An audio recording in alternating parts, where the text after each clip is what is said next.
एक हम द्वितीय नास्ती वाली बात नहीं होगी। हमें तानाशाही नहीं चाहिए।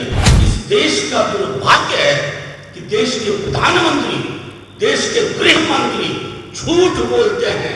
तंत्र उनका, मंत्र उनका, षड्यंत्र उनका, शासन उनका, प्रशासन उनका, हमारा क्या? ये किताब। और सम्राट चौधरी जी जिस तरह की भाषा का इस्तेमाल इन दिनों कर रहे हैं, हम उनकी हताशा का कारण जानते हैं, हमसे ज्यादा बीजेपी वाले जानते हैं। अगर आप मैनिपुलेशन की कोशिश करेंगे तो इस बार प्रतिकार बहुत सख्त होगा, बहुत सख्त होगा, यहां से लेके दिल्ली तक। बस इतना कहना है, समझने वाले समझ गए। नहीं, एक मिनट, मेरे बगल में शक्ति सिंह यादव है। विधानसभा का चुनाव इन्हें 12 वोट से हराया गया।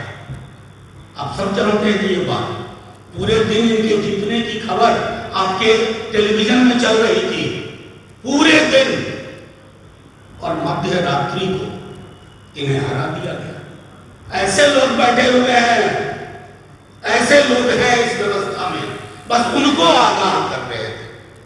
क्योंकि सच ये है, अगर आप गौर से देखिए, तंत्र उनका, मंत्र उनका, षड्यंत्र उनका, शासन उनका, प्रशासन उनका, हमारा क्या? ये किताब संविधान भारत का। आरक्षण को लेकर लगातार बीजेपी ये कह रही है कि आप लोग SC, ST और OBC का आरक्षण खत्म करना। आप तो हमसे कई बार इस पर सवाल पूछ चुके हैं।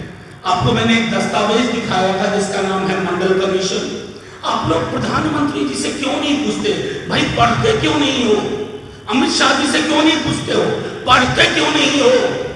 ऐसा भी पढ़ा लिखा आदमी मंडल कमीशन की पेज नंबर 49 से आगे पढ़िए। गैर हिंदू समुदायों में आरक्षण है या नहीं? हज्जाम अगर हिंदू है तो आरक्षण है, हज्जाम अगर मुसलमान है तो आरक्षण है, दर्जी हिंदू आरक्षण है, दर्जी मुसलमान आरक्षण है। आधार क्या है? Article 15 clause 4, article 16 clause 4। इसका मतलब क्या है? सामाजिक शैक्षणिक आधार। इस देश का दुर्भाग्य है कि देश के प्रधानमंत्री, देश के गृह मंत्री झूठ बोलते हैं, झूठ का पहाड़ लगा दिया है और वो पहाड़ दरक रहा है। इसकी चिंता उनको करनी चाहिए।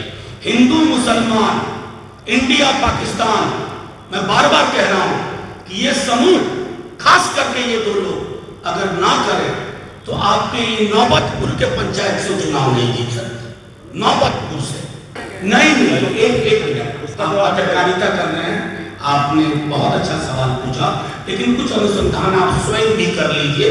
इन्होंने तो काफी इशारा कर दिया। उसके बाद देखिए, एक प्रोटोकॉल होता है प्रेस कॉन्फ्रेंस का, इन्होंने इशारा कर दिया। अब आप यू फाइंड आउट कर लीजिए। कोई सवाल?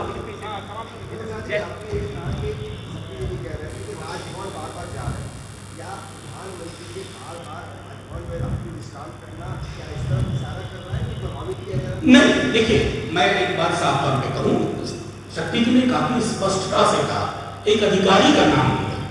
हमने सिर्फ ये कहा कि कोई भी अधिकारी हो, वर्तमान या सेवानिवृत्त, अगर इस किताब के दायरे का उल्लंघन हो रहा है, अगर रूल ऑफ लॉ से देश चल रहा है, अगर आप मैनिपुलेशन की कोशिश करेंगे तो इस बार प्रतिकार बहुत सख्त होगा, बहुत सख्त होगा, यहां से लेके दिल्ली तक। बस इतना कहना है, समझने वाले समझ गए। जयराम रमेश ने कहा है कि जो सबसे बड़ी पार्टी होगी यूपी के PM उम्मीदवार होंगे, इसका क्या कहेंगे? इसमें क्या हम बुरा मान जाए? अरे बैठ के निर्णय होगा। एक आत्ममुग्ध व्यक्ति के बदले एक सामूहिक चिंतन का प्रतीक होगा। एक ऐसा व्यक्ति नहीं जो आप चुनाव के आखिरी चरण तक बोलता है परमात्मा ने मुझे भेजा। मैंने पहले ही कहा था, अगर आप ये बात कह दें, हम ये बात कह दें, हमारे परिवार के लोग हमें डॉक्टर के पास ले जाएंगे। मनोविज्ञान में एक बीमारी है, डिल्यूजन ऑफ ग्रैंडियोर, वो उससे ग्रसित हैं, डिल्यूजन ऑफ ग्रैंडियोर। और मैं समझता हूं कि उनको बेहद आवश्यकता है आत्मचिंतन करने की कि भैंस, मंगलसूत्र, टोटी, बिजली काटना और अब परमात्मा ने भेजा। दुनिया में किसी भी देश में वहां के प्रधानमंत्री या राष्ट्रपति के चुनाव में इतनी गरिमा विहीन भाषा का इस्तेमाल पहले कभी नहीं हुआ। नाम चेंज करने के लिए जयराम रमेश ने कहा था, बीजेपी कह रही है कि अब 7वें चरण के बाद जो लोग नाम तय कर लेंगे। अरे बीजेपी कह रही है तो बीजेपी वालों से पूछिए, हम तो सिर्फ ये कह रहे हैं कि हमारा प्रधानमंत्री पद का उम्मीदवार जो तय होगा 4 जून के बाद, वो सामूहिकता में यकीन करेगा, सबको साथ लेके चलेगा, एक को हम द्वितीय नास्ती वाली बात नहीं होगी। हमें तानाशाही नहीं चाहिए, हमें लोकशाही चाहिए। एक आत्ममुक्त व्यक्ति नहीं चाहिए, एक ऐसा व्यक्ति चाहिए जो गरीबों के दर्द को समझे, किसानों पे गोलियां न चलवाए, ऐसा व्यक्ति चाहिए। मैं सीधी सी बात कहता हूं, मैंने एक बात कही थी, तंत्र उनका, मंत्र उनका, षड्यंत्र उनका, शासन उनका, प्रशासन उनका, हमारा क्या? ये किताब सबका इंसाफ होगा, सब होगा, रूल ऑफ लॉ प्रिवेल करेगा, और इस तरह की जो कार्रवाई हुई है ना, वो औंधे मुंह के देती। सम्राट चौधरी के गंभीर आरोप है कि रोहिणी आचार्य लालू प्रसाद यादव और राबड़ी देवी के वंश को लेकर घूम रही है। बोला यादव पर गंभीर आरोप है, चुनाव आयोग तो नहीं, वो कहीं नहीं, एक मिनट, इनके सवाल का जवाब दे रहे। सम्राट चौधरी आरोप लगा रहे हैं, आईना सामने है, नहीं रखते हैं, बीजेपी वाले आईना नहीं रखते, और आईना नहीं रखने वालों के साथ सबसे बड़ी दिक्कत है, उनको कुछ दिखता नहीं है, जो दिखता देखना चाहते हैं वही देखते हैं। और सम्राट चौधरी जी जिस तरह की भाषा का इस्तेमाल इन दिनों कर रहे हैं, हम उनकी हताशा का कारण जानते हैं, हमसे ज्यादा बीजेपी वाले जानते हैं कि वो क्यों इतना परेशान है। मैं सिर्फ उनको इतना कहूंगा, ठंडा रहिए, आराम से, कुछ ना कुछ आपके लिए वैकल्पिक व्यवस्था देखी जाएगी। किसने कहा? नड्डा जी तो मना कर रहे हैं, नड्डा जी मना कर रहे हैं, इसका मतलब नड्डा जी के हाथ में नहीं है हिमंतो जी। और हिमंतो जी मैं उनको बहुत दिनों से जानता हूँ, विद्यार्थी जीवन से।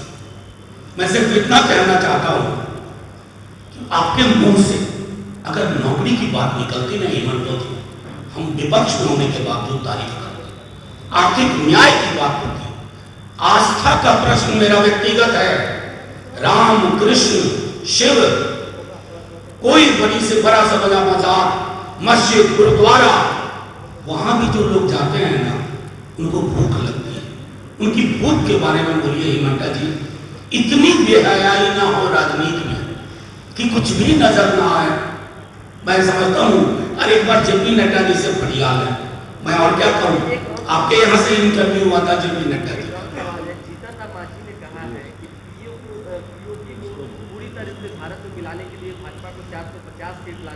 ये कहाँ जीतन राम मांझी जी, आप लोग प्लीज पढ़ने कहिए ना।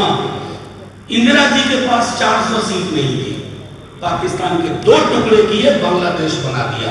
जज्बा और हौसला वो होना चाहिए, ये नहीं कि चाइना अंदर आके घर बना लिया, कोई आया ही नहीं, कोई घुसा ही नहीं, ऐसा नहीं होना।